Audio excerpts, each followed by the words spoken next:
Thank you. I was not aware that so many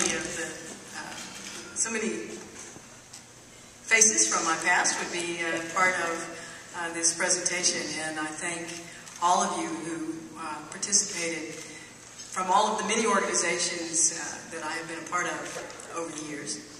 I appreciate that it was a rainy day, and it was a lot for many of you to come out, and I thank you for taking the time and braving the weather to be here today.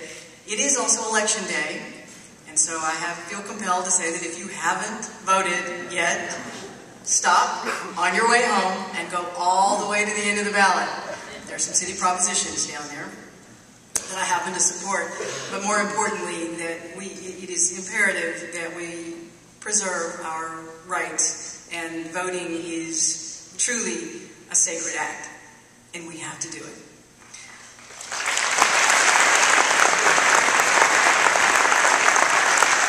And I also want to acknowledge that my life partner of 20 years, Kathy Hubbard, is here today, the other mother of our 3 children, and I thank her, and if she would stand.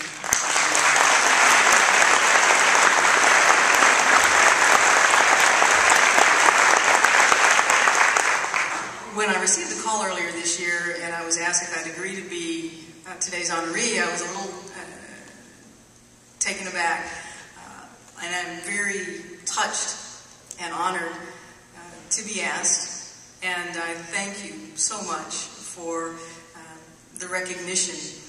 It seems strange to be celebrated, if in fact it is because I'm mayor of Houston. It's strange to be celebrated for doing a job that I absolutely love and am excited to go to work to do every day, and for which I get paid, which is almost a bonus. That don't tell anybody that if I can afford to, you wouldn't have to pay me, because I love my job so much.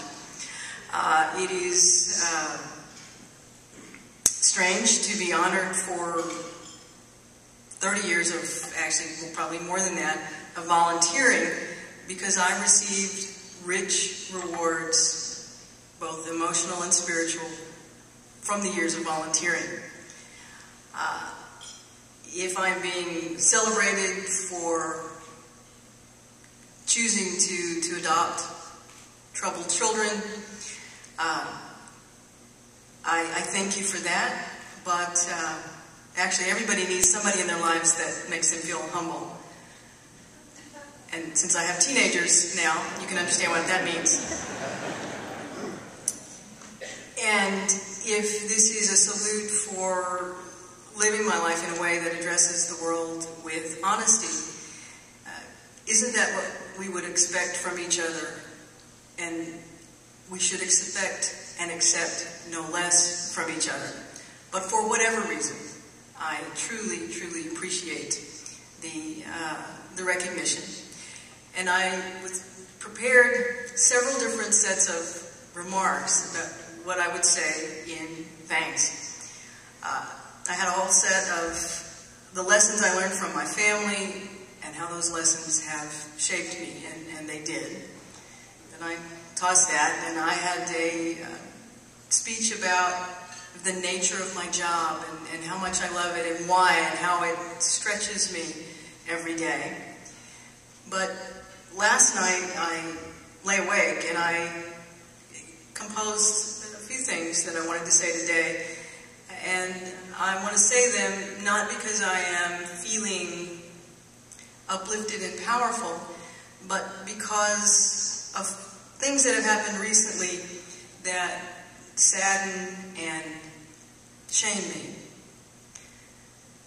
I am the mayor of the 4th largest city in America. This is a great city, a wonderful place to live. I think I am mayor of Houston because I am good at what I do. I am on the Time magazine list of the 100 most influential people in the world, and I appreciate that. And I think that is because I am good at who I am and representing my community. I have, as was expressed, used the worldwide media attention that I've received as the first gay or lesbian mayor of a major American city to have a conversation about Houston and to try to change the world's view of our great city. Maybe I should have been having a different conversation over these last 10 months. I have been consciously dealing with being gay since I was 15. I'm not going to talk about the last 40 years of my life, or where I struggled, or where I hurt, or where I feared, or where I hurt myself, because I did all of those things. And because the world has changed in ways that are absolutely unimaginable to the me at 15. I have a quote attached to my computer monitor, and it is from André Gide, and it says, "It is better to be hated for what one is than loved for what one is not." And that is what I see every day, and I have for many, many years now when I turn to my computer.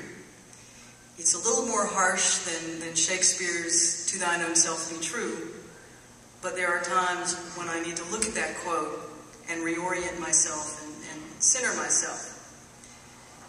But I always had a family that loved me, and particularly grandparents who absolutely adored me. So there was always a source of strength and support. Tom read a bit of my inaugural speech, and I was going to quote it today, and I'll just go back to the last lines. Do not fear to dream big dreams. Bring your whole selves to everything you do. Face the world with honesty and integrity. The pain is worth the reward. But there are too many who don't believe that. And clearly too many who, while there are individual milestones, and certainly my election was one, who don't feel in their own lives that the world is changing. The month of September 2010 saw what feels to me like an epidemic of suicides by young gay men and boys.